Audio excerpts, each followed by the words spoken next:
흔들리고 계신가요? 설명할 수 없는 답답함이 가슴 어딘가에 걸려 있나요? 아무도 모르게 견뎌온 마음의 무게가 어느 순간 더는 감당되지 않을 때가 있습니다.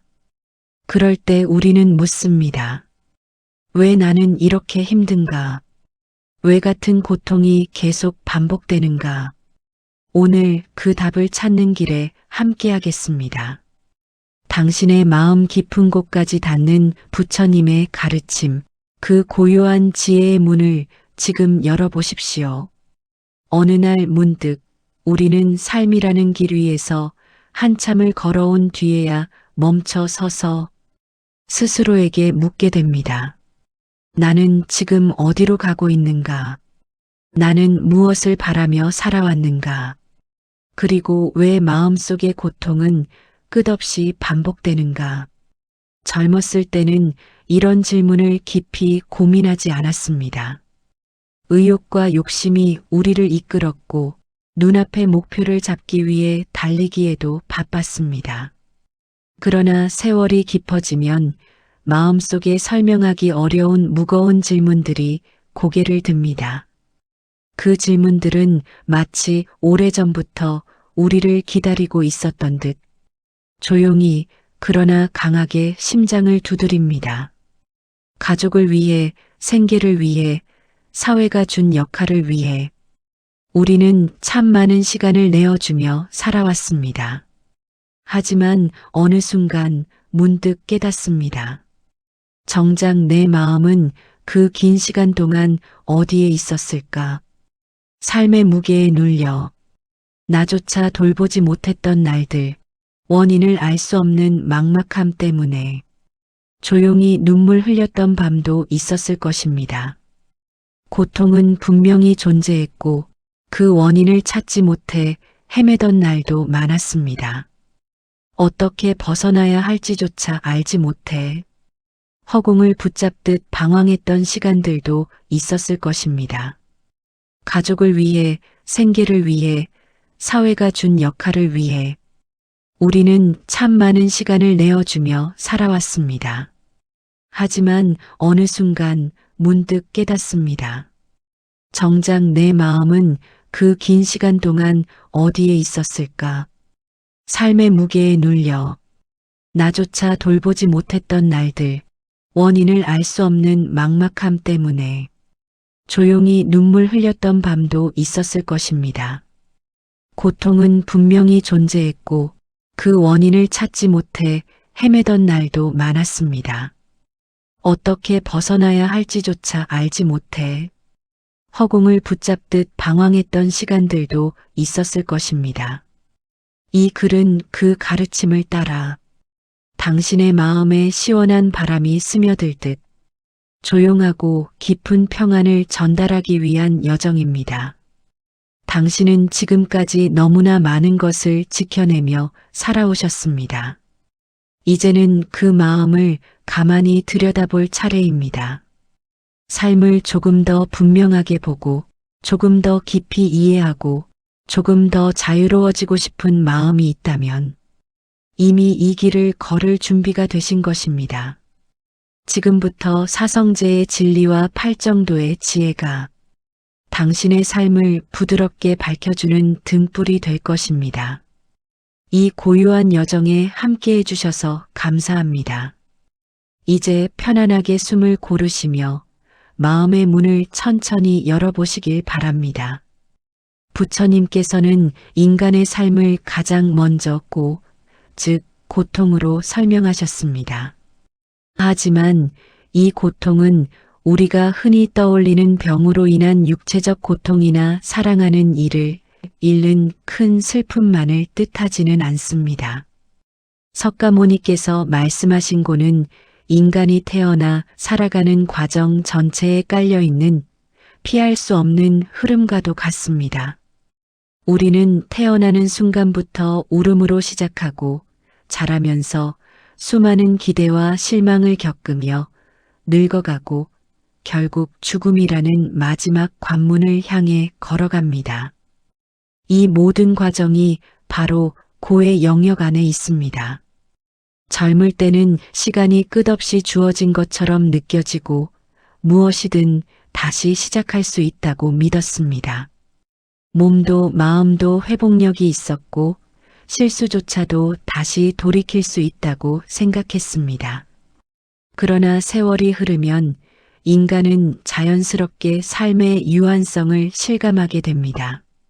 몸은 예전 같지 않고 관계는 더 복잡해지며 마음속에는 설명하기 어려운 후회와 미련이 켜켜이 쌓여갑니다.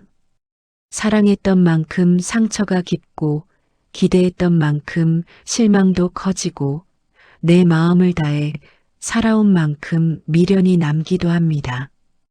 이것이 바로 삶의 고통입니다. 그러나 이 고통은 단지 큰 사건에서만 오는 것이 아닙니다.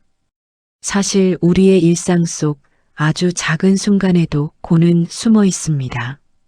잠시 기뻤던 감정이 금방 사라지는 것, 원하는 것을 얻고도 만족이 오래가지 않는 것, 행복이 손에 잡힐 듯 가까워 보이다가도 조금만 시간이 지나면 다시 사라져버리는 경험들.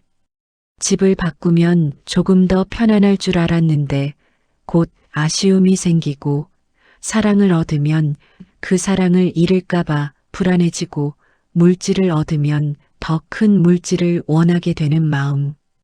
끊임없이 채워지지 않는 갈증처럼 인간은 늘 부족함을 느끼며 살아갑니다. 이것이 바로 부처님이 말씀하신 본질적 고통의 구조입니다. 부처님께서는 이러한 고를 부정하지 않으셨습니다. 오히려 고통을 정확하게 바라보고 인정하는 것이 해탈의 첫걸음이라고 하셨습니다. 고통을 외면하거나 억지로 긍정하려 하면 그 순간 우리는 진실에서 멀어집니다. 고통이 마치 내 삶의 실패인 것처럼 여기고 숨기려 하거나 아무렇지 않은 척하며 눌러두려고 하면 마음속 짐은 더 무겁게 쌓여갑니다. 그러나 고통을 있는 그대로 바라보는 순간, 즉 이것이 바로 인간이 겪는 자연스러운 과정이구나 하고 받아들이는 순간 마음은 아주 조금 해방됩니다. 고통은 잘못이 아닙니다. 고통이 있다는 것은 당신이 인간으로서 태어났다는 증거이며 지금 이 순간도 살아가고 있다는 증명입니다. 삶 속에서 불편함을 느끼고 슬픔을 겪고 미련을 품는 것은 누구에게나 있는 자연스러운 흐름입니다. 부처님은 바로 이 지점에서 우리에게 지혜를 가르치셨습니다. 고통의 존재는 두려워해야 할 대상이 아니라 직시해야 할 진실이며 이 진실을 직면하는 순간부터 이미 해탈의 문이 열리고 있다는 것입니다. 이제 숨을 깊게 들이쉬어 보십시오. 그리고 천천히 내쉬며 마음을 가라앉혀 봅니다. 당신이 겪어온 모든 고통, 잊고 싶었던 상처들, 마음속 깊은 곳에 아직 남아있는 미련과 아쉬움까지도 부드럽게 바라보십시오. 그 고통들은 당신을 괴롭히려고 존재한 것이 아닙니다. 그저 인간으로서 살아온 시간의 흔적이며 이 세상을 살아낸 명백한 증거입니다. 잘못된 것도 부끄러운 것도 아닙니다. 그 모든 경험을 있는 그대로 바라보는 순간 우리는 비로소 알게 됩니다. 고통은 끝내 나를 무너뜨리기 위해 존재한 것이 아니라 진실을 알게 하기 위한 첫 번째 가르침이었다는 것을. 이것이 바로 고성제이며 해탈을 향한 첫걸음입니다. 이제 잠시 숨을 고르고 마음을 천천히 안쪽으로 향해 보시길 바랍니다. 고통이 있다면 분명 그 고통을 일으키는 씨앗도 존재합니다. 부처님께서는 이 씨앗을 즉 고통의 원인이라고 설명하셨습니다. 우리는 종종 고통의 이유를 바깥에서 찾습니다. 누군가의 말 때문에 상처받았다고 느끼고 세상이 공평하지 않다고 원망하며 운명이 왜 나에게만 가혹한지 탓하기도 합니다. 그러나 이 순간 마음을 조금만 더 깊이 바라보면 고통의 근원은 밖이 아니라 내 마음 안에서 조용히 움트고 있었음을 발견하게 됩니다. 부처님이 말씀하신 고통의 뿌리는 욕망, 집착, 탐욕과 같은 마음의 작용입니다. 눈에 보이는 것만 탐하는 것이 아니라 내가 가진 현재의 모습이 이대로는 부족하다고 느끼는 마음, 바로 그 생각이 끝없는 갈증을 만들어냅니다. 우리는 무엇인가를 얻기 전에는 괴롭고, 얻고 나면 잃을까 두려워하고, 잃고 나면 다시 괴롭습니다. 욕망은 우리에게 잠시 달콤함을 보여주지만 오래된 갈증을 완전히 해소하지는 못한 채 또 다른 욕망을 일으킵니다. 이렇게 인간의 마음은 끝없이 갈망하는 구조를 스스로 만들어내며 그 과정에서 고통은 더욱 짙어집니다. 나이가 들수록 우리는 다양한 상실의 순간을 마주합니다. 젊음이 손에서 흘러가고 자식에 대한 기대가 뜻대로 되지 않을 때 마음이 흔들리고 배우자와의 관계도 예전 같지 않다고 느껴질 때가 있습니다. 사회 속에서 맡았던 역할이 어느 순간 무게를 잃고 세상은 더 빠르게 변해가지만 나만 제자리인 것 같은 기분이 들기도 합니다. 우리가 붙잡고 싶었던 것들이 하나둘 떨어져 나갈수록 마음은 점점 공허해지고 상실감은 고통이 되어 가슴 깊은 곳에 남습니다. 그러나 이때 부처님은 우리에게 조용히 말씀하십니다. 그것을 붙잡으려 하지 말라. 집착은 손에 든 모래와 같습니다. 더 꽉 쥐려고 하면 할수록 모래는 손가락 사이로 빠져나가며 결국 남는 것은 손바닥의 빈자리뿐입니다. 상실을 막으려 할수록 마음의 상처는 깊어지고 과거를 붙들려 할수록 현재는 사라집니다. 집착이 있으면 마음은 늘 불안합니다. 내가 원하는 대로 되어야 한다는 생각이 강할수록 세상은 내 뜻대로 움직여주지 않기 때문입니다. 부처님께서는 고통의 원인을 바깥에서 찾지 말라고 가르치셨습니다. 사람 때문도 아니고 세상 때문도 아니며 운명 때문은 더욱 아닙니다. 고통은 내 마음이 어떤 것을 향해 이대로는 안 된다고 판단하는 순간 생겨납니다. 더 갖고 싶은 마음, 더 사랑받고 싶은 마음, 더 안정되고 싶은 마음. 이 마음들은 자연스럽고 인간적이지만 그것이 지나쳐 무거워질 때 마음은 스스로를 가두는 족쇄가 됩니다. 이제 마음속 조용한 공간을 떠올리며 스스로에게 물어보십시오. 나는 지금 무엇에 매달리고 있는가? 무엇을 잃지 않기 위해 불안해하고 있는가? 무엇이 되어야만 행복할 수 있다고 믿고 있는가? 솔직하게 바라보는 순간 우리는 묵직한 사실 하나를 발견하게 됩니다. 고통은 세상이 만든 것이 아니라 내가 만든 것입니다. 내 마음이 기준을 세우고 그 기준에 비추어 세상을 판단하며 그 판단에서 벗어난 모든 것을 고통이라 규정했던 것입니다. 하지만 이것은 절망의 메시지가 아닙니다. 오히려 희망의 메시지입니다. 왜냐하면 내가 만든 고통이라면 내가 다시 풀어낼 수도 있기 때문입니다. 원인을 이해하면 해결의 길도 보이기 시작합니다. 남 탓을 내려놓는 순간, 환경 탓을 놓는 순간, 과거 탓에서 벗어나는 순간 마음은 조금씩 가벼워지고 자유로워집니다. 이제 부드럽게 숨을 들이쉬고 천천히 내쉬어 보십시오.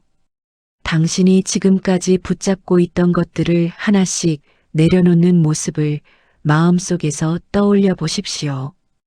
애써 쥐고 있던 감정, 오래된 미련, 반복되는 걱정, 자책, 두려움까지도 다만 흘러가도록 놓아주십시오. 그 모든 것들은 당신을 지키기 위한 것처럼 보였지만 사실은 당신을 묶고 있던 집착의 끈이었습니다.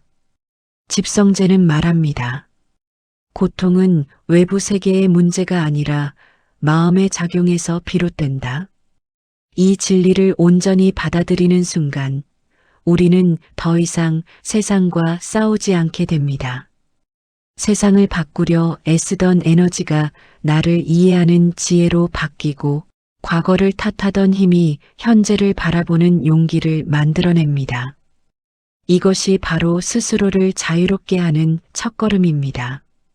오늘 이 순간 당신의 마음이 조금 더 가벼워지고 조금 더 편안해지기를 바랍니다. 고통의 원인을 바라본다는 것은 결코 쉽지 않지만 그것을 알아차린 바로 그 순간부터 변화는 이미 시작된 것입니다. 이제 마음을 다시 한번 차분하게 가라앉혀 봅니다. 이전 여정에서 우리는 고통의 모습을 바라보았고 그 고통이 어디에서 비롯되는지 살펴보았습니다. 그렇다면 다음 질문은 자연스럽게 떠오릅니다. 이 고통은 사라질 수 있는가? 부처님께서는 분명하게 말씀하셨습니다. 고통은 반드시 사라질 수 있다. 이것이 바로 멸성제, 고통의 소멸에 관한 가르침입니다. 여기서 말하는 고통의 소멸은 세상의 문제들이 완전히 없어지는 것을 의미하지 않습니다. 나를 힘들게 하는 사람이나 상황이 하루아침에 바뀌는 것도 아닙니다. 멸성제는 외부 세계의 변화가 아니라 내 마음의 변화, 내 마음의 작용이 바뀌는 것을 뜻합니다. 고통의 원인이 마음에서 생긴 것이라면 그 고통이 사라지는 역시 마음에서부터 시작됩니다. 이 말을 처음 들으면 쉽게 느껴지지 않을 수 있습니다. 하지만 잠시 조용히 마음속을 들여다보십시오. 당신을 괴롭혀온 고통들 중 상당수는 상황 자체보다 그 상황을 바라보는 마음에서 더 크게 일어났다는 사실을 발견하게 됩니다. 과거의 상처가 시간이 지나도 여전히 아프다면 그 상처의 내용이 아니라 그 상처를 붙잡고 있는 마음 때문입니다. 내가 원하는 대로 되지 않는 일이 괴로운 것은 그 일이 완전히 틀어졌기 때문이 아니라 이렇게 되어서는 안 된다고 단정하는 마음 때문입니다. 이처럼 마음이 변하면 세상은 변하지 않아도 고통이 사라지는 길이 열립니다. 이제 호흡을 한 번 더 깊게 들이쉬고 길게 내쉬어 보십시오. 당신이 마음속에 쌓아두었던 감정들을 떠올려 봅니다. 미련, 분노, 억울함, 두려움, 후회, 그리고 누군가에게서 받고 싶었던 인정과 사랑. 그 모든 것이 고통의 흔적처럼 보이지만 사실은 내 마음이 놓지 못한 것들일 뿐입니다. 그 붙잡고 있던 손을 살짝만 풀어도 마음의 무게는 확연히 가벼워집니다. 고통의 소멸이란 바로 이 순간의 경험입니다. 상처가 사라지는 것이 아니라 상처가 나를 휘두르는 힘을 잃는 것입니다. 슬픔이 없어지는 것이 아니라 슬픔을 바라보는 마음이 한층 넓어지는 것입니다. 문제가 사라지는 것이 아니라 문제를 문제로 만드는 마음의 집착이 약해지는 것입니다. 그러면 어느 순간 고통은 찬 기운처럼 서서히, 그러나 확실히 사라집니다. 부처님은 이렇게 말씀하셨습니다. 욕망이 사라지면 고통은 소멸한다. 이는 욕망을 억지로 없애라는 뜻이 아닙니다. 욕망을 알아차리고 그 욕망이 나를 어떻게 흔들고 있는지 지켜보라는 의미입니다. 욕망을 억누르면 더 강해지고 억지로 외면하면 마음 깊은 곳에서 다른 형태로 되살아납니다. 그러나 그 욕망을 그대로 바라보고 그것이 내 삶을 지배하지 못하도록 관찰하면 욕망은 자연스럽게 힘을 잃습니다. 그 순간 고통도 함께 사라집니다. 멸성제는 자유에 관한 이야기입니다. 누구에게도 얽매이지 않고 과거에도 얽매이지 않고 미래에 대한 두려움에도 얽매이지 않는 상태. 마음이 맑고 고요해져서 어떤 일이 일어나든 그 속에서 흐름을 받아들일 수 있는 상태. 이 상태를 부처님은 열반이라고 말씀하셨습니다. 하지만 열반은 먼 하늘 위에 있는 신비로운 세계가 아닙니다. 지금 이 마음이 집착을 내려놓고 한순간 가벼워졌다고 느껴진다면 그 순간 이미 열반의 문턱에 닿은 것입니다. 이제 조용히 눈을 감고 한 번 더 마음속 공간을 바라보십시오.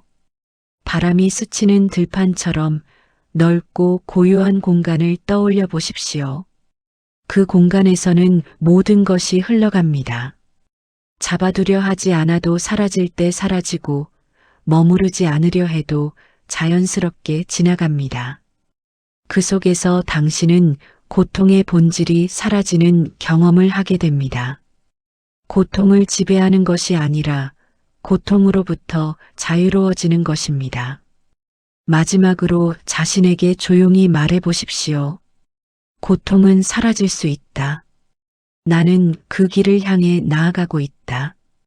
나는 지금 이 순간 이미 자유로워지고 있다. 멸성제의 가르침은 당신에게 새로운 가능성을 보여줍니다. 고통을 끝낼 수 있다는 용기, 마음을 다시 세울 수 있다는 희망, 그리고 무엇보다 나도 행복할 수 있다는 진실을 가슴 깊이 일깨워줍니다. 이제 다음 여정은 도성제, 고통에서 벗어나는 실제적인 길로 이어질 것입니다. 이제 마음을 한 번 더 깊은 고요 속으로 가라앉혀 보시길 바랍니다. 우리는 지금까지 삶 속에 자리한 고통을 바라보았고 그 고통이 어디서 비롯되는지를 이해했으며 그 고통이 결코 영원한 것이 아니라 사라질 수 있다는 가능성까지 확인했습니다. 그러나 여정은 여기서 멈추지 않습니다. 고통이 사라질 수 있다면 이제 우리가 물어야 할 질문은 단 하나입니다. 그렇다면 어떤 길을 걸어야 고통에서 벗어날 수 있는가? 부처님께서는 이 질문에 흔들림 없는 답을 주셨습니다. 그 길이 바로 도이며 이 도는 단 하나의 생각이나 단순한 행동이 아니라 삶 전체를 바르게 세우는 실천의 흐름입니다. 그 흐름이 바로 팔정도, 즉 8가지의 올바른 길입니다. 하지만 팔정도를 하나의 규칙처럼 받아들이면 그 의미가 작아지고 맙니다. 팔정도는 억지로 지켜야 하는 규율이 아니라 마음이 자유로워지는 방향을 알려주는 이정표입니다. 억눌림의 길이 아니라 해방의 길이요. 삶을 더 부드럽고 명료하게 살아가기 위한 안내문 같은 존재입니다. 이제 숨을 한번 깊이 들이쉬고 천천히 내쉬어 보십시오. 당신이 걷고 있는 삶의 길 위에 따뜻한 빛이 내려앉는 모습을 떠올려 봅니다. 그 빛은 바로 팔정도의 8길이 서로 얽히고 이어지며 만들어내는 밝음입니다. 팔정도는 단순한 나열이 아니라 하나의 원처럼 연결되어 있습니다. 바르게 보는 눈이 있으면, 바르게 생각하는 마음이 생기고, 바르게 생각하면, 말이 부드러워지며, 말이 바르면, 행동이 바르게 이어지고, 행동이 바르면, 삶의 방식이 곧아지며, 삶이 곧아지면, 꾸준한 노력이 생기고, 꾸준한 노력은 마음을 깨어있게 만들고, 깨어있는 마음은 마음을 깊이 집중할 수 있는 힘을 되돌려줍니다. 이렇게 8길은 서로 도우며 당신의 내면을 천천히 새롭게 만들어 갑니다. 도성제는 우리에게 말합니다. 고통을 없애는 길은 분명히 존재한다. 그리고 그 길은 어떤 특별한 사람에게만 열려 있는 것이 아니라 마음을 닫고자 하는 모든 이에게 열려 있다. 이 가르침 속에는 큰 위로와 희망이 담겨 있습니다. 나이가 많아도 상처가 깊어도 지금까지 어떤 삶을 살아왔든 상관없이 팔정도는 누구에게나 열려 있습니다. 배우지 않아도 종교를 믿지 않아도 수행의 경험이 없어도 괜찮습니다. 그저 바르게 살고자 하는 마음 하나만 있으면 그 길은 이미 시작된 것입니다. 이제 당신의 마음속에 조용히 질문을 던져보십시오. 나는 무엇을 바르게 보고 싶은가? 어떤 생각을 놓아주어야 할까? 어떤 말이 내 삶을 더 평안하게 만들까?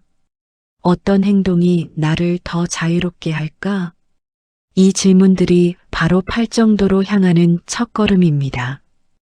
팔정도의 길을 걷는다는 것은 완벽한 사람이 되라는 뜻이 아닙니다.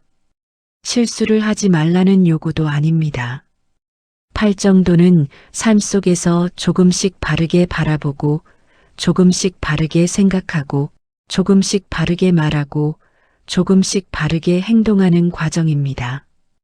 아주 작은 변화라도 그 변화가 쌓이면 마음은 놀라울 만큼 달라집니다. 고통을 줄이는 길은 거대한 결심에서 시작되는 것이 아니라 오늘 한 번 더 깊게 숨을 들이쉬고 마음을 살피며 내가 할 수 있는 가장 작은 바른 선택을 하는 것에서 시작됩니다. 이제 조용히 눈을 감고 다가올 길을 떠올려 보십시오. 당신 앞에 8갈래의 길이 밝게 펼쳐져 있습니다. 그 길들은 서로 다르지만 결국 한 곳으로 모입니다. 바로 고통의 소멸, 그리고 마음의 평화입니다. 부처님께서는 이 길을 누구보다 먼저 걸어가셨고 그 발자국 위에 당신도 천천히 걸음을 올려놓을 수 있습니다. 도성제는 바로 그것을 말합니다. 고통에서 벗어나는 길은 아무에게나 열려 있다. 그 길을 발걸음 한 번으로도 시작할 수 있다. 당신은 지금 그 길의 문 앞에 서 계십니다. 그리고 이 문은 당신이 마음을 내는 순간 조용히 열립니다. 이제 팔정도의 첫 길, 정견으로 천천히 들어갈 준비를 하십시오. 그 여정은 당신을 고통에서 자유로움으로, 혼란에서 평안으로 이끌 것입니다. 이제 마음을 천천히 고요 속으로 내려놓아 보시길 바랍니다. 당신은 이미 고통의 본질을 바라보았고 그 원인을 이해했으며 고통이 사라질 수 있다는 희망과 가능성을 확인했습니다. 그리고 이제 고통에서 벗어나는 길의 첫걸음인 정견, 즉 바르게 보는 눈을 마주하게 됩니다. 정견은 팔정도의 출발점이자 모든 실천이 뿌리내리는 근본입니다. 정견이란 세상을 새롭게 바라보는 눈입니다. 그저 눈으로 보는 것이 아니라 마음으로 진실을 바라보는 능력입니다. 우리는 일상에서 수많은 상황을 접하고 사람들과 관계를 맺고 다양한 감정을 경험합니다. 하지만 그 순간 대부분은 있는 그대로를 보지 못하고 내 감정, 내 상처, 내 욕망의 필터를 통해 세상을 바라보게 됩니다. 그래서 같은 말을 들어도 다르게 해석하고 같은 상황을 마주해도 전혀 다른 결론을 내리며 어떤 때는 사실이 아닌 것을 사실처럼 믿어버리기도 합니다. 정견은 이러한 왜곡을 벗겨내는 과정입니다. 마치 흐린 유리창을 닦아 맑은 빛이 들어오게 하듯 심리적 안개를 걷어내고 진실을 있는 그대로 바라보는 연습입니다. 예를 들어 누군가가 무심하게 내뱉은 한마디 말에 마음이 상할 때가 있습니다. 그 말을 듣는 순간 우리는 저 사람은 나를 싫어한다, 날 무시하는구나라고 단정짓기 쉽습니다. 하지만 정견의 눈으로 바라보면 그 추측은 단지 내 감정이 만들어낸 해석일 뿐이라는 것을 알게 됩니다.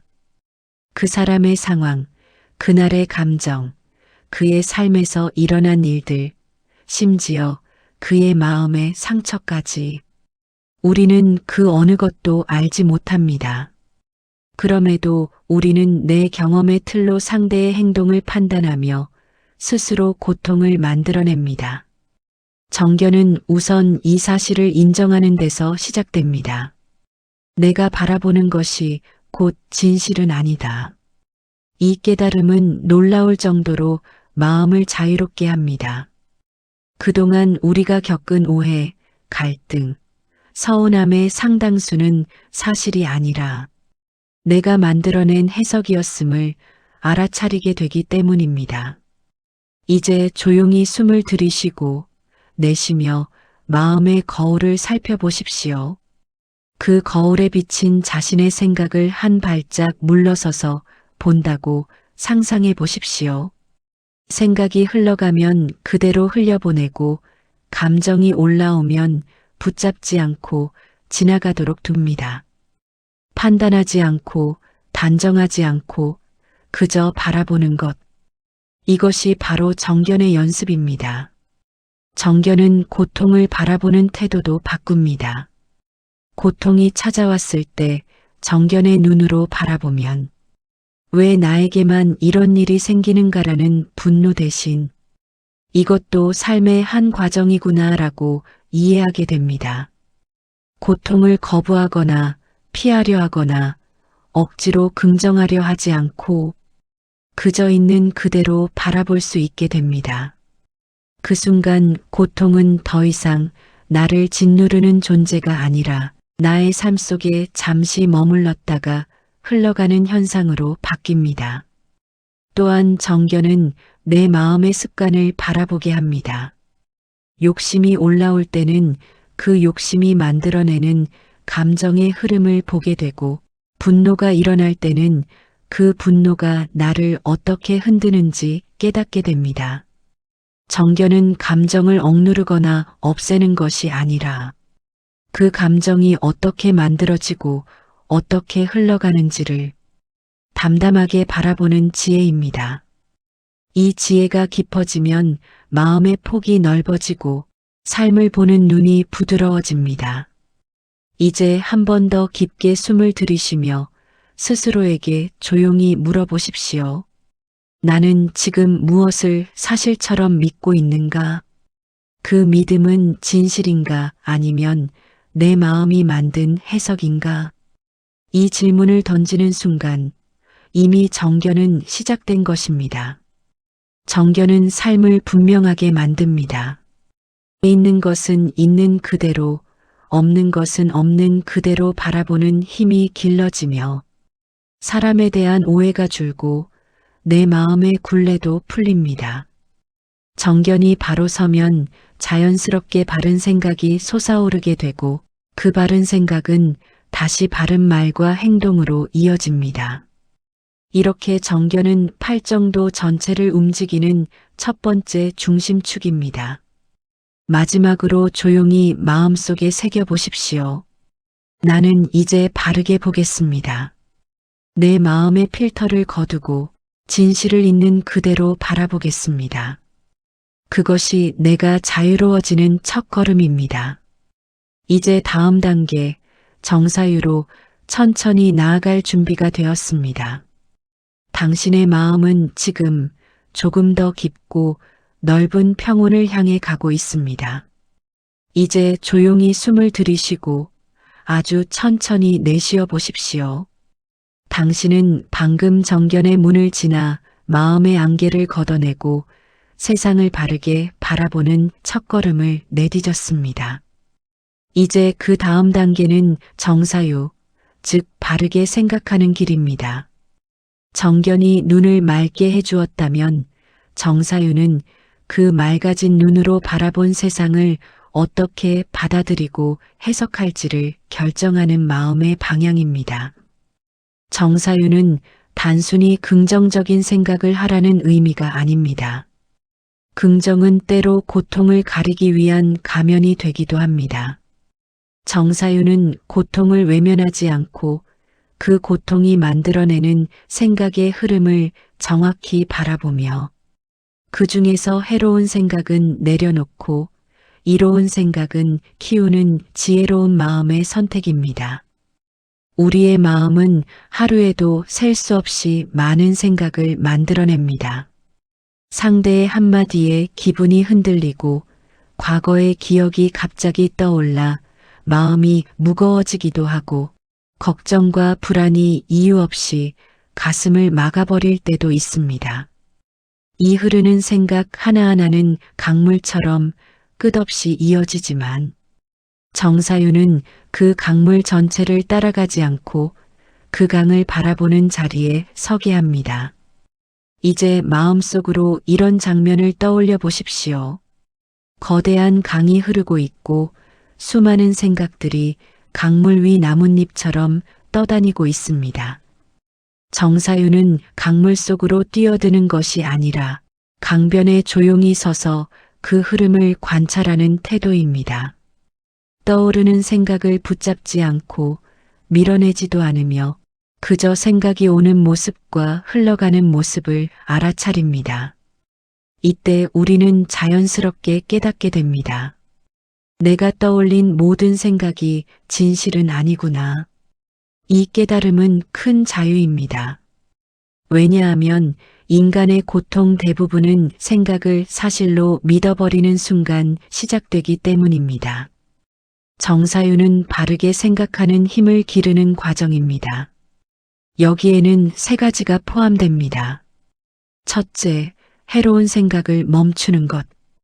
둘째, 더 이상 나에게 도움이 되지 않는 생각을 놓아주는 것. 셋째, 선하고 너그러운 생각을 키우는 것. 예를 들어 누군가에게 서운함을 느꼈을 때 정사유는 그 서운함의 감정을 억누르는 것이 아닙니다. 오히려 그 감정이 어떻게 생겨났는지를 차분히 바라보는 것입니다. 왜 나는 이 말에 이렇게 흔들렸을까? 내 기대가 너무 컸던 것은 아닐까? 그 사람이 일부러 그런 것은 아니었을지도 모른다. 이렇게 생각의 방향을 부드러움과 이해 쪽으로 돌리는 연습이 정사유입니다. 또한 정사유는 분노가 올라올 때 그 분노의 진짜 주인이 누구인지 묻습니다. 상대 때문이라고 생각하지만 사실 분노의 대부분은 내 안의 상처, 내 기준, 내 미련이 만들어낸 피할 수 없는 반응입니다. 정사유는 그 사실을 인정하고 분노의 뿌리를 보면서 그 감정에 흔들리지 않을 여백을 마음 안에 만들어줍니다. 그리고 정사유는 나 자신을 부드럽게 합니다. 스스로를 비난하는 생각이 들면 나는 충분히 노력해왔다. 지금 이 순간에 나도 괜찮다. 이렇게 자신에게 따뜻한 말을 건네는 것도 정사유의 한 부분입니다. 마음은 자신에게 하는 말만큼 강해지고 자신에게 건네는 다정한 만큼 치유됩니다. 이제 눈을 감고 마음속의 조용한 공간을 떠올려 보십시오. 그 공간 안에서 당신의 생각이 하나씩 떠오르지만 당신은 그 생각 속으로 들어가지 않고 그저 흐름을 지켜보고 있습니다. 이 생각은 나에게 도움이 되는가? 이 생각은 나를 괴롭게 하는가? 이 두 가지 질문만으로도 마음의 방향은 완전히 달라집니다. 정사유는 마음속에서 선한 씨앗을 선택하는 일입니다. 미움 대신 이해를, 의심 대신 신뢰를, 분노 대신 자비를 선택하는 것입니다. 완벽할 필요는 없습니다. 단지 선한 방향으로 조금 더 가까이 가고자 하는 마음. 그것만 있으면 정사유는 이미 시작된 것입니다. 이제 한 번 더 숨을 깊게 들이쉬며 스스로에게 조용히 말해 보십시오. 나는 바르게 생각하겠습니다. 나를 괴롭히는 생각을 놓아주고 나와 타인을 부드럽게 하는 생각을 키우겠습니다. 이 부드러운 결심이 바로 다음 길, 정어를 향한 문을 열어줍니다. 당신의 마음은 점점 더 섬세하고 자유로운 방향으로 나아가고 있습니다. 이제 다시 한번 조용히 숨을 들이쉬고 천천히 내쉬어 보십시오. 정견을 통해 우리는 세상을 바르게 보는 눈을 얻었고, 정사유를 통해 마음이 만들어내는 생각의 흐름을 부드럽게 다스리는 법을 배웠습니다. 이제 그 다음 단계는 정어, 즉 바르게 말하는 길입니다. 정어는 팔정도 가운데 가장 일상적이며 동시에 수행의 깊이가 가장 선명하게 드러나는 자리입니다.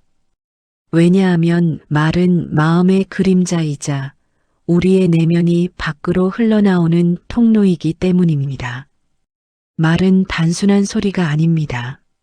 말은 마음의 방향성을 드러내고 관계를 만들고 깨뜨리며 때로는 한 사람의 하루를 환하게 비추기도 하고 깊은 상처를 남기기도 합니다.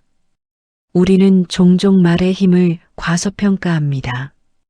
하지만 말 한마디가 누군가의 남은 생을 따뜻하게 만들기도 하고 또 다른 말 한마디는 오랜 시간 쌓아온 관계를 한순간에 무너뜨리기도 합니다. 정어란 바로 이 말의 무게를 자각하고 말을 통해 자신과 타자를 동시에 살리는 길을 선택하는 것입니다. 정어는 네 가지를 삼가는 데서 시작됩니다.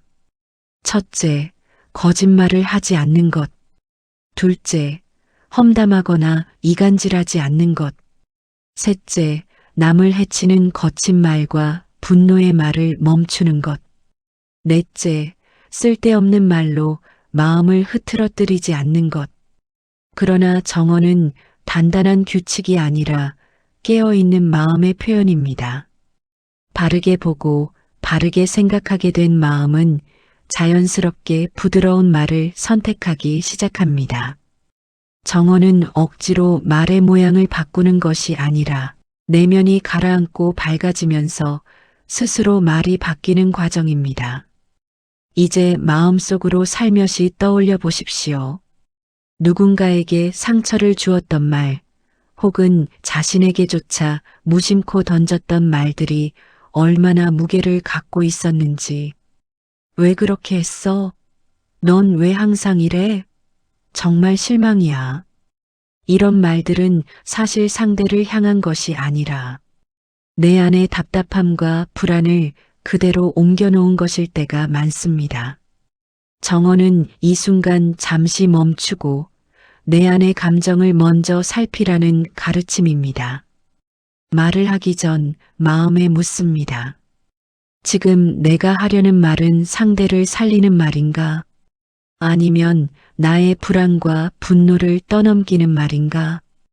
이 질문 하나만으로도 우리의 말은 완전히 달라집니다. 정어는 부드러움에서 시작됩니다. 말의 부드러움은 마음의 평온에서 나오고 마음의 평온은 정견과 정사유의 토대 위에서 자라납니다. 이 부드러움이 상대의 마음을 가라앉히고 관계를 편안하게 만들며 결국 나 자신의 마음까지도 정화시킵니다. 이제 다시 한번 깊게 숨을 들이쉬고 내쉬어 보십시오. 당신의 목소리가 따뜻한 빛처럼 넓게 퍼져나가는 모습을 상상해 보십시오. 말 한마디가 누군가에게 위로가 되고 당신의 말이 관계를 이어주는 다리가 되어주는 장면을 떠올려 보십시오. 정어는 단지 상대에게 좋은 말만 하라는 뜻이 아닙니다. 정어는 말의 중심을 진실과 자비 위에 세우라는 가르침입니다. 진실되지 않은 말은 아무리 부드러워도 상대의 마음에 닿지 않습니다. 자비가 없는 말은 아무리 옳아도 칼날처럼 날카롭습니다. 정어는 진실을 말하되 상처를 남기지 않는 방식으로 말하는 지혜입니다. 그리고 정어는 자기 자신에게도 필요한 수행입니다. 우리는 때때로 자신에게 지나치게 가혹한 말을 합니다. 난 안 돼. 난 왜 이것밖에 못하지? 나 때문에 이렇게 된 거야. 이런 말은 자신을 깎아내릴 뿐 아니라 마음의 고통을 더 깊게 만듭니다. 정언은 자신과의 대화에서도 자비를 선택하는 법을 알려줍니다. 나는 충분히 해왔다. 오늘의 나도 괜찮다. 지금 이 순간 다시 시작할 수 있다. 이런 말 한마디가 마음속 깊은 상처를 치유하는 씨앗이 됩니다. 이제 한 번 더 자신에게 조용히 말해 보십시오. 나는 바르게 말하겠습니다. 내 말이 누군가를 해치지 않도록, 누군가에게 힘이 되도록, 그리고 나 자신을 따뜻하게 감싸도록. 이 부드러운 결심은 자연스럽게 다음 길, 정업을 향해 문을 열어줍니다. 말이 바르면 행동도 바르게 흐르게 됩니다. 당신의 여정은 이제 더 깊고 따뜻한 방향으로 나아가고 있습니다. 이제 다시 한번 깊은 숨을 들이쉬고 천천히 내쉬어 보십시오. 정견으로 세상을 바르게 보고 정사유로 마음을 바르게 쓰고 정어로 말의 흐름을 다듬었다면 이제 그 마음과 말이 실제 삶의 모습으로 드러나는 단계, 정업, 즉 바르게 행동하는 길이 펼쳐집니다. 정업은 말보다 훨씬 묵직하며 생각보다 훨씬 선명한 영향을 남깁니다. 말은 공기 중에 흩어지지만 행동은 내 삶과 타인의 삶 속에 흔적을 남깁니다. 정업은 나의 의도와 말이 실제로 행위로 옮겨지는 자리이며 팔정도의 실천 중 가장 구체적이고 현실적인 영역입니다. 먼저 마음속으로 지난 시간들을 떠올려 보십시오. 누군가의 도움이 되어준 순간들, 작은 선의를 전했던 기억들, 또 때로는 마음에 걸렸던 행동들. 그 모든 것들은 지금의 나를 만든 업의 흔적입니다. 행동은 마음의 자취이며 업은 그 자취가 쌓여 만들어지는 인생의 경로입니다. 정업은 이 업의 흐름을 바르게 돌려놓는 수행입니다. 정업에는 세 가지 핵심이 있습니다. 첫째, 살생을 멀리하는 것, 즉 생명을 해치지 않는 것입니다. 둘째, 도둑질을 하지 않는 것, 즉 남의 것을 빼앗거나 훔치지 않는 것입니다. 셋째, 음행을 멀리하는 것, 즉 관계를 파괴하는 욕망에 휘둘리지 않는 것입니다. 하지만 이것을 단순한 윤리 규칙으로만 이해하면 그 의미가 작아집니다. 정업은 해로운 행동을 피하라는 명령이 아니라 나를 고통으로 이끄는 행동을 스스로 내려놓으라는 자비로운 가르침입니다. 이제 마음속에 따뜻한 촛불 하나가 켜진다고 상상해 보십시오. 그 촛불은 당신이 선택하는 행동 하나하나가 당신의 삶을 어떻게 밝혀주는지 보여줍니다. 정업은 크게 두 가지 흐름으로 나뉩니다. 하나는 해로운 행동을 멈추는 길이며 다른 하나는 선한 행동을 기꺼이 실천하는 길입니다.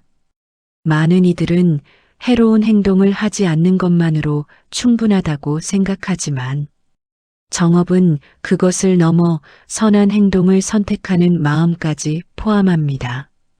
누군가에게 손을 내밀어주는 일, 작은 배려 하나를 전하는 일, 갈등을 피하려는 지혜로운 침묵, 상대의 입장을 이해하려는 노력, 이 모든 것이 정업의 한 모습입니다.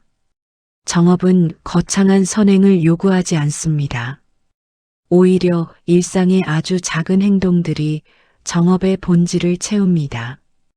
길을 걷다 누군가에게 미소로 인사하는 것도, 가족에게 조금 더 부드럽게 대하는 것도, 불필요한 말이나 판단을 멈추는 것도 모두 정업입니다. 이 작은 행동들이 마음에 따뜻한 물을 조금씩 부어주듯 삶 전체를 부드럽게 변화시킵니다. 그리고 정업은 나 자신에게도 향해야 합니다. 우리는 종종 타인에게는 친절하면서도 정작 나에게는 가혹하고 무심할 때가 많습니다. 왜 그때 그렇게 했을까? 나는 왜 늘 부족할까? 이런 자기 비난은 행동을 바로잡는 것이 아니라 마음을 더욱 억누르는 또 다른 고통을 만듭니다. 정업은 자신에게 자비를 베푸는 행동에서도 시작됩니다. 충분히 쉬어야 할 때는 쉬고, 마음이 아플 때는 스스로를 달래주고, 과거의 실수를 되풀이하지 않기 위해 다정하게 자신을 이끄는 것. 이런 행동 또한 정업입니다. 이제 조용히 자신에게 물어보십시오. 내가 정말 원하는 삶은 어떤 모습인가? 그 삶을 향해 오늘 내가 할 수 있는 가장 작은 바른 행동은 무엇인가? 정업은 거대한 결심이 아니라 지금 이 순간의 선택에서 만들어집니다. 바르게 행동한다는 것은 내 행동이 나에게 고통을 남기지 않도록 하는 것입니다. 잠시의 편안함을 위해 남에게 상처를 주는 행동은 결국 내 마음에도 무거운 그림자를 들이웁니다. 반대로 지금 조금 더 어렵더라도 바른 행동을 선택하면 그 흔적은 오랫동안 나를 지탱하는 힘이 됩니다. 정업은 말합니다. 행동은 마음을 만들고 마음은 다시 행동을 만든다. 이 순환이 바른 흐름을 타는 순간 당신의 삶 전체는 부드럽고 단단한 방향으로 바뀌기 시작합니다. 이제 깊게 숨을 들이쉬며 마음속으로 조용히 다짐해 보십시오. 나는 바르게 행동하겠습니다. 나와 타인을 모두 살리는 행동을 선택하겠습니다. 작은 행동 하나라도 진실과 자비 위에 놓겠습니다. 그 부드러운 결심이 다음 길, 정명으로 이어집니다. 어떻게 살아가고 어떤 방식으로 생계를 유지할 것인지 삶의 뿌리를 바로 세우는 가르침이 이제 당신 앞에 펼쳐집니다. 이제 천천히 숨을 들이쉬고 부드럽게 내쉬어 보십시오. 당신은 지금 정견으로 세상을 바르게 보았고 정사유로 마음을 바르게 짓고 정어와 정업으로 말과 행동을 바르게 세우는 여정을 걸어오셨습니다. 이제 팔정도의 5번째 길 정명, 즉 바르게 살아가는 방식, 바르게 생계를 유지하는 길 앞에 서 계십니다. 정명은 단순히 좋은 직업을 가지라는 메시지가 아닙니다. 정명은 내가 어떤 마음으로, 어떤 방식으로 이 세상에서 살아갈 것인가에 대한 아주 깊은 질문입니다.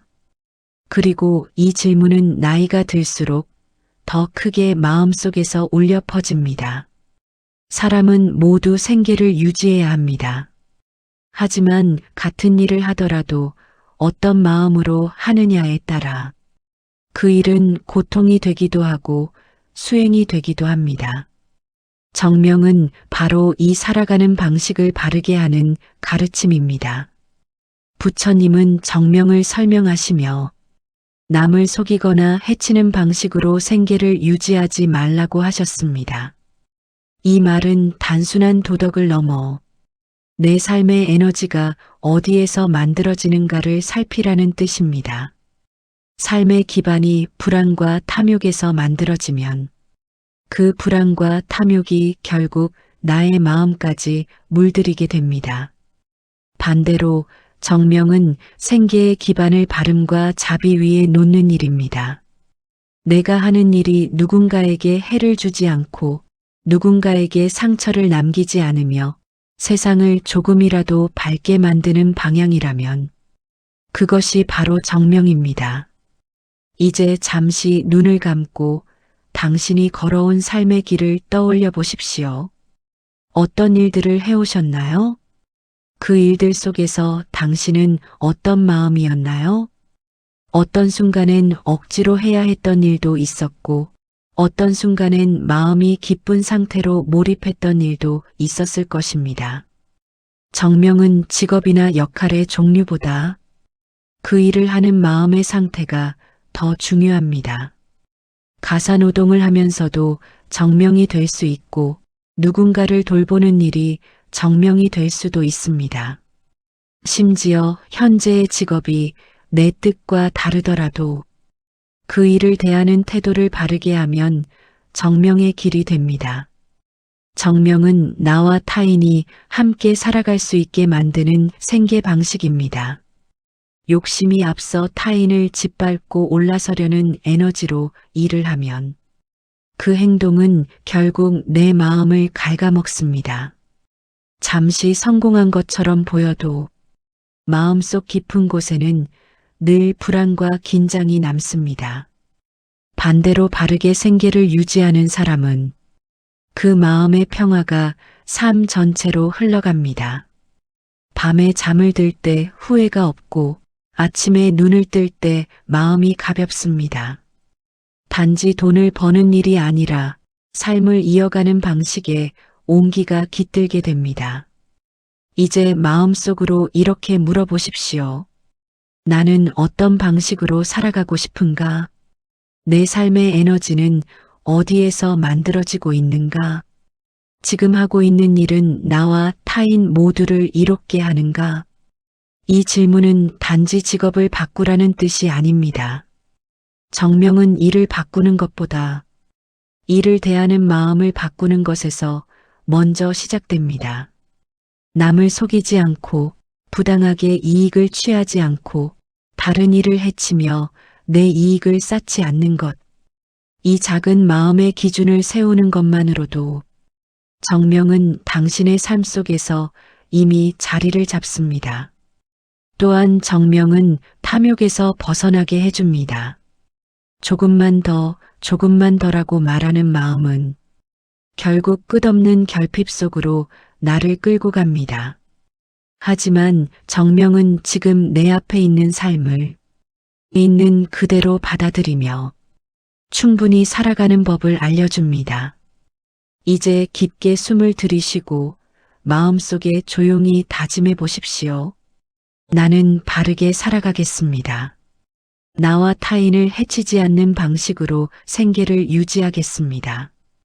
참된 평화가 있는 길 위에서 삶을 이어가겠습니다. 정명은 삶의 뿌리를 바르게 세우는 길입니다. 뿌리가 단단하면 그 위에 올라오는 말과 행동과 마음의 흐름이 흔들리지 않습니다. 이 뿌리가 자리를 잡을 때 당신은 다음 단계인 정정진, 선한 마음을 키우는 노력의 길로 자연스럽게 나아가게 됩니다. 이제 부드럽게 눈을 감고 천천히 숨을 들이쉬며 마음을 가라앉혀 보십시오. 당신은 정견으로 진실을 바라보고 정사유로 마음의 방향을 바르게 하고 정어와 정업을 통해 말과 행동을 순화시키고 정명으로 삶의 기반을 바르게 세웠습니다. 이제 그 기반 위에서 삶을 더 깊고 평온하게 만들어주는 길, 바로 정정진의 문이 열립니다. 정정진은 단순히 열심히 하라는 말이 아닙니다. 세상의 열심은 때로 남을 이기기 위한 경쟁이 되고 또 어떤 때는 자기 자신을 몰아붙이는 무거운 채찍이 되기도 합니다. 그러나 부처님이 말하는 정정진은 올바른 방향으로 꾸준히 나아가는 노력, 즉 마음을 괴롭게 하지 않는 지혜로운 정성입니다. 정정진에는 4가지 흐름이 있습니다. 첫째, 아직 생기지 않은 악한 마음을 생기지 않게 하는 노력. 둘째, 이미 생긴 악한 마음을 줄이고 멈추는 노력.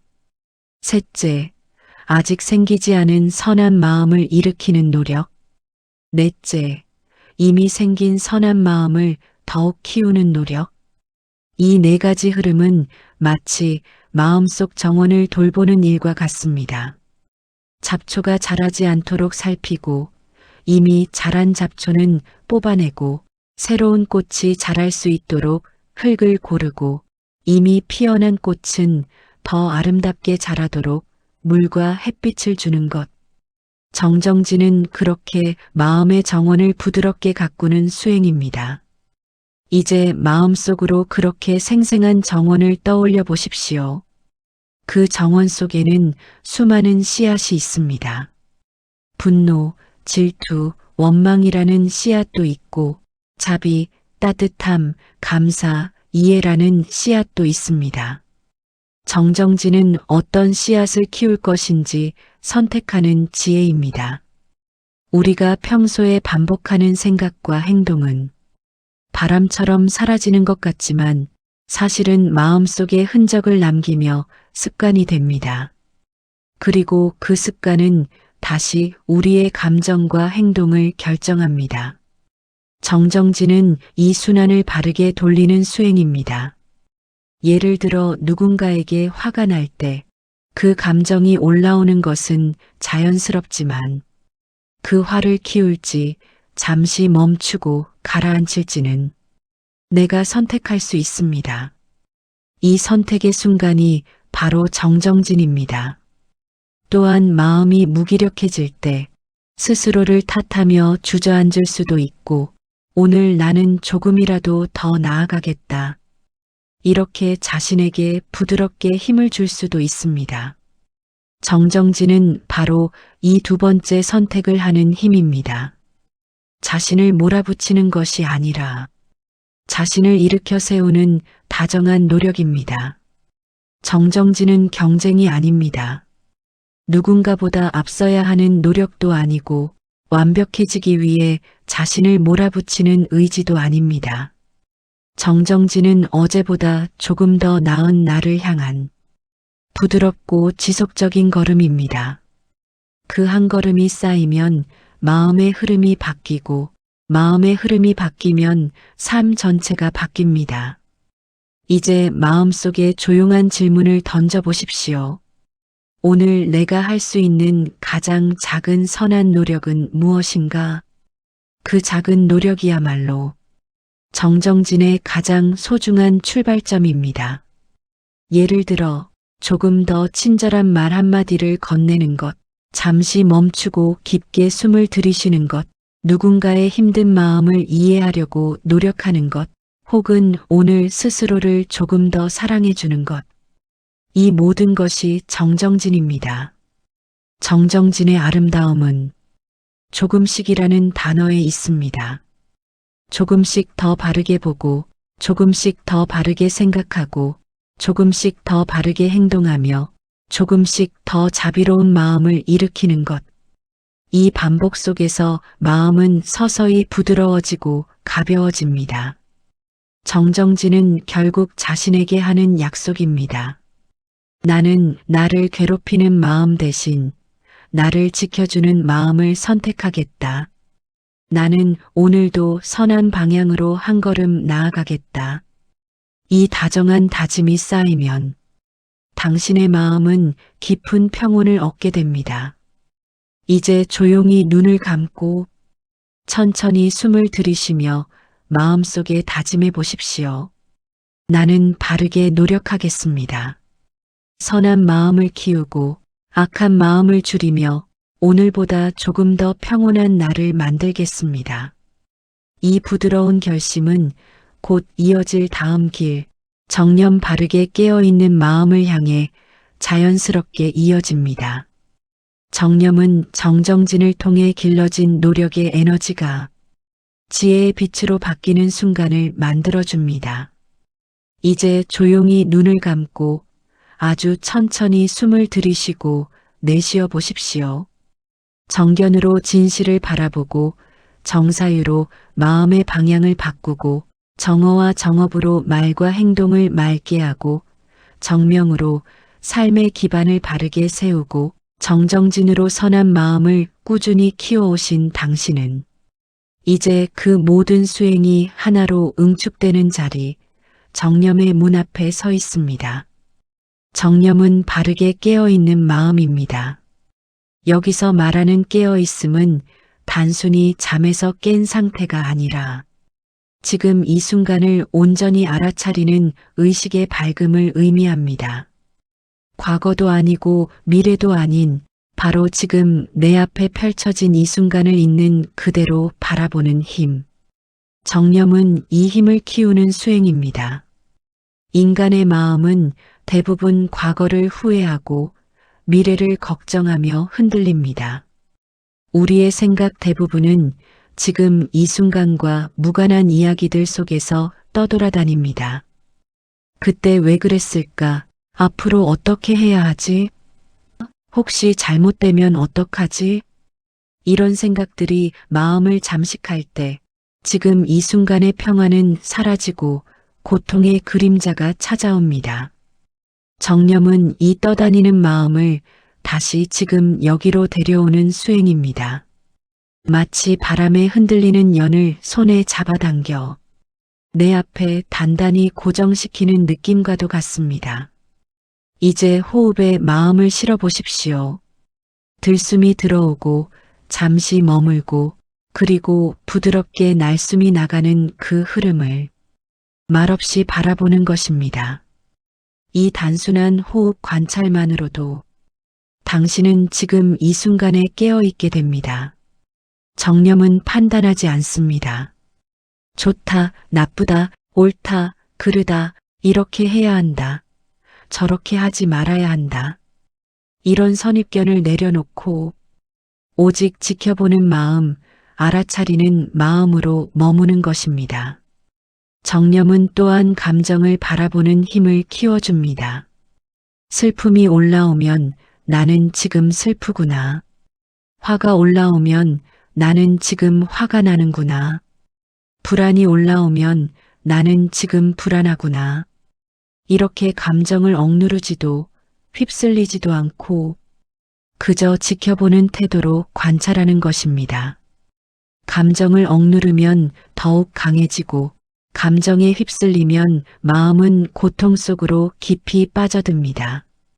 하지만 감정을 바라보기만 하면 그 감정은 마치 하늘 위 구름처럼 흘러가며 사라집니다. 정념은 이렇게 마음속에서 고통이 만들어지고 사라지는 전 과정을 뚜렷하게 인식하게 해주는 수행입니다.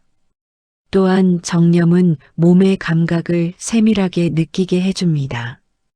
발바닥이 바닥에 닿아 있는 감각, 손끝에 닿는 공기의 온도, 눈꺼풀 위의 무게감까지 모든 감각은 우리를 지금 이 순간으로 데려오는 문입니다.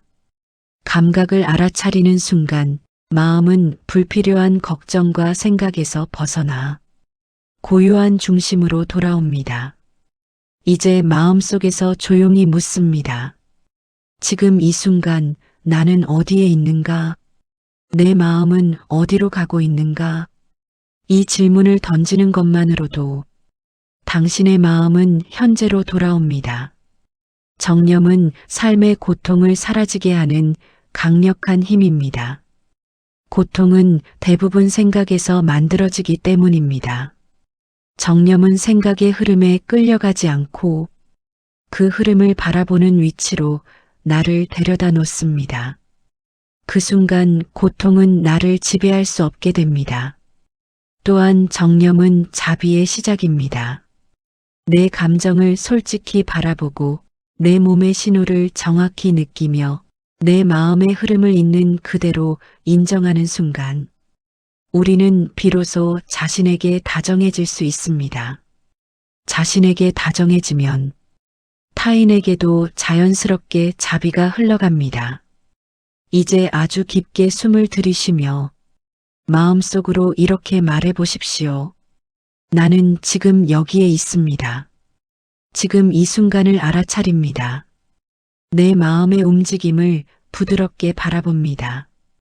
정념은 정정진을 통해 길러온 부드러운 노력이 지혜의 밝음으로 피어나는 순간입니다. 그리고 이 밝음은 다음 단계, 정정, 즉 마음을 깊은 고요와 집중의 경지로 이끄는 마지막 길로 이어집니다. 이제 아주 천천히 깊은 숨을 들이쉬고 내쉬어 보십시오. 정견으로 진실을 보는 눈을 열고 정사유로 마음의 방향을 바르게 하며 정어정업으로 말과 행동을 맑게 다듬고 정명으로 삶의 기반을 바르게 세우고 정정진과 정념으로 마음의 흐름을 꾸준히 고요하게 만들어 온 당신은 드디어 팔정도의 마지막 단계, 정정의 문 앞에 이르게 되었습니다. 정정은 바르게 집중하는 마음, 즉 마음이 깊고 단단한 고요 속으로 머무는 상태입니다. 하지만 여기서 말하는 집중은 어떤 대상을 억지로 붙잡거나 세상을 차단하고 정신을 억누르는 집중이 아닙니다. 정정은 흩어져 있던 마음이 자연스럽게 한 곳으로 모이는 상태, 그리하여 내면의 잡음이 사라지고 마음이 맑은 호수처럼 고요해지는 경지를 말합니다. 정념이 지금 이 순간을 알아차리는 힘이라면 정정은 이 알아차림이 한층 깊어져 흔들림 없는 마음의 안정으로 이어진 상태입니다. 이제 마음속으로 평온한 호수를 떠올려 보십시오. 바람 한 점 없는 호수 위에 하늘이 그대로 비치는 장면을 그려보십시오. 그 고요한 수면처럼 당신의 마음도 조금씩 잔물결을 멈추고 맑고 깊은 정적 속으로 들어갑니다. 정정은 이 상태를 말합니다. 정정의 첫 단계는 마음의 산만함을 부드럽게 내려놓는 것입니다. 생각이 흘러들어오더라도 억지로 막지 않고 단지 그 생각이 떠오르고 사라지는 과정을 지켜보며 마음의 중심을 다시 호흡으로 데려옵니다. 호흡은 정정의 가장 강력한 스승입니다. 들숨과 날숨이 이어지는 단순한 흐름 속에서 마음은 점점 가라앉고 집중은 깊어집니다. 그때 마음은 깨닫습니다. 내가 붙잡을 것이 없구나. 지금 이 순간만이 존재하는구나. 정정은 또한 마음의 상처가 더 이상 나를 끌어내리지 않는 상태, 과거의 기억들이 떠오르더라도 휘둘리지 않는 상태를 의미합니다. 마치 강물을 바라보는 사람이 강물에 뛰어들지 않고 그 흐름을 지켜보듯 정정의 마음은 감정과 생각을 뛰어넘어 그 너머의 고요함 속에 머무릅니다. 정정은 도피가 아닙니다. 세상을 떠나는 것도 아니며 현실을 외면하는 고요함도 아닙니다. 오히려 세상을 있는 그대로 받아들일 수 있는 가장 단단한 마음의 기반입니다. 정정의 마음을 가진 사람은 세상이 흔들려도 흔들리지 않습니다. 감정이 요동해도 깊은 중심을 잃지 않습니다. 외부 상황이 변해도 마음속 고요함을 지켜내는 힘을 갖게 됩니다. 이제 아주 부드럽게 당신의 호흡을 다시 느껴보십시오. 숨이 들어올 때 마음이 고요해지고 숨이 나갈 때 마음속 긴장과 불안이 풀려갑니다. 그 호흡의 반복 속에서 당신은 자연스럽게 지금 여기에 온전히 머무르게 됩니다. 정정의 상태가 깊어지면 마음은 마치 맑은 거울처럼 세상을 왜곡 없이 비추기 시작합니다. 정견으로 바라본 진실이 정정 속에서 더욱 또렷해지고 집착과 분노, 두려움은 정정의 고요 속에서 힘을 잃습니다. 이 고요 속에서 당신은 아주 중요한 사실을 깨닫게 됩니다. 고통은 마음이 만들어낸 파도였고 그 파도 아래에는 늘 고요한 바다가 존재했다는 것. 우리는 파도만 바라보며 삶이 흔들린다고 생각했지만 정정은 그 파도를 지나 바다의 진짜 모습을 보게 해줍니다. 이제 마음속으로 아주 조용히 다짐해 보십시오. 나는 나의 마음을 고요하게 하겠습니다. 흩어진 마음을 모으고 고통의 파도를 지나 평온의 바다에 머무르겠습니다. 정정은 팔정도의 마지막 길이지만 동시에 새로운 시작입니다. 정정의 고요함 속에서 다시 정견이 자라고 그 위에서 정사유가 다듬어지고 정어와 정업이 자연스럽게 이어지고 정명의 삶이 단단해지며 정정진과 정념이 더욱 깊어집니다. 팔정도는 이렇게 서로를 비추며 끝없이 순환하는 지혜의 길입니다. 그리고 그 길 위에서 당신의 마음은 점차 해탈에 가까워지고 고통으로부터 자유로운 삶으로 나아가게 됩니다. 이제 아주 조용히 깊은 숨을 들이쉬고 내쉬어 보십시오. 당신은 지금까지 고를 바라보고 집에서 그 원인을 이해했으며 멸을 통해 고통이 사라질 수 있음을 깨달았습니다. 그리고 도의 8길, 정견에서 시작하여 정정에 이르기까지 마음이 깨어나는 여정을 하나하나 걸어오셨습니다. 이 여정은 단지 지식을 얻기 위한 길이 아닙니다. 당신의 마음이 조금 더 부드러워지고 조금 더 고요해지고 조금 더 가벼워지는 길이었습니다. 삶은 여전히 흐르고 기쁨과 슬픔, 만남과 이별은 끊임없이 반복되겠지만 이제 당신의 마음은 그 안에서 휘둘리는 것이 아니라 흐름을 지켜볼 수 있는 힘을 얻게 되었습니다. 부처님께서 말씀하신 해탈의 길은 어떤 먼 곳에 있는 신비로운 세계가 아니라 지금 이 순간 나의 마음이 조금 덜 흔들리고 조금 덜 아프고 조금 더 자유로워지는 과정입니다. 그 작은 변화가 쌓이면 마음은 바다처럼 넓어지고 파도처럼 일어나는 고통을 그저 조용히 흘려보낼 수 있게 됩니다. 이제 스스로에게 조용히 말해 보십시오. 나는 괜찮습니다. 나는 이 길을 걷고 있습니다. 그리고 이 길은 나를 자유로움으로 이끌고 있습니다. 당신이 지금 느끼는 이 고요함은 결코 잠시 머물다 사라지는 것이 아닙니다. 당신이 원한다면 언제든 마음으로 돌아올 수 있는 당신만의 평온한 집입니다. 부처님의 가르침은 이렇게 당신을 스스로의 마음으로 데려오는 등불입니다. 그리고 지금 그 등불은 당신 안에서 조용히 빛나고 있습니다. 오늘 이 길을 걸어주셔서 감사합니다. 당신의 남은 여정에도 평화와 지혜가 함께하기를 진심으로 기원드립니다. 오늘도 고요한 마음으로 이 시간을 함께해 주셔서 감사합니다. 삶은 늘 우리에게 수많은 질문을 던지지만 그 답은 멀리 있는 것이 아니라 늘 우리 마음 안쪽에서 조용히 기다리고 있습니다.